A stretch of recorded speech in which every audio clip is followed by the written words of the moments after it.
Gina Kim has been waiting a long time for this day, but getting here hasn't been easy. I felt like a complete alien. Felt like I didn't belong anywhere. I felt like there was something wrong with me. Kim's journey began when she was 8 years old. Her family of Korean immigrants moved in with her uncle. Soon after, he began to molest her. I remember that piggy bank that I had and the dollar that he gave to me after one of the moments we had together, and how I put that dollar in my piggy bank. Yeah.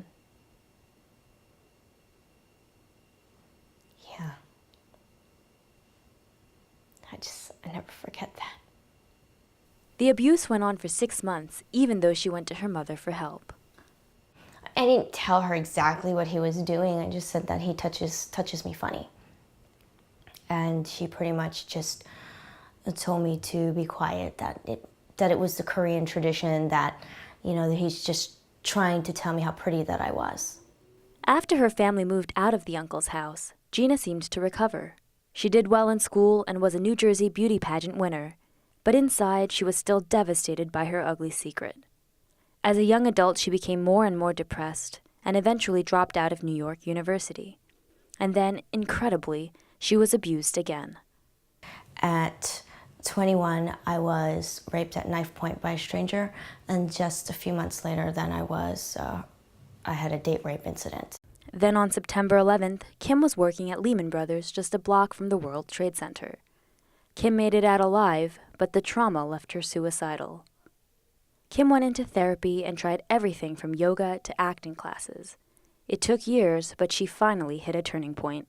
If I wasn't going to kill myself, I felt like I wanted to do something meaningful and to really have an impact and help others. So Kim shared her story in an autobiographical play shown in New York. After each show, she got a standing ovation from a packed theater.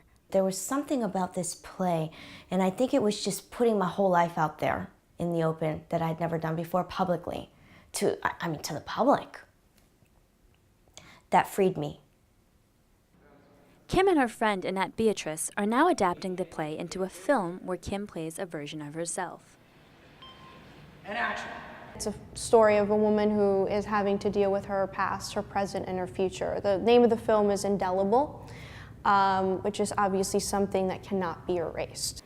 Today marks a milestone in Kim's healing process. She didn't get married, but her character in the film is about to, until she has second thoughts.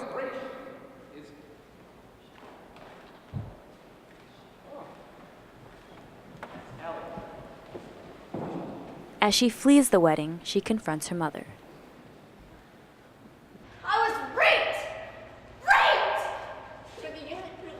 Kim's real mother came to see her play and plans to see the film. Through this whole healing process, my biggest block probably was my mother. Really not any of my abusers.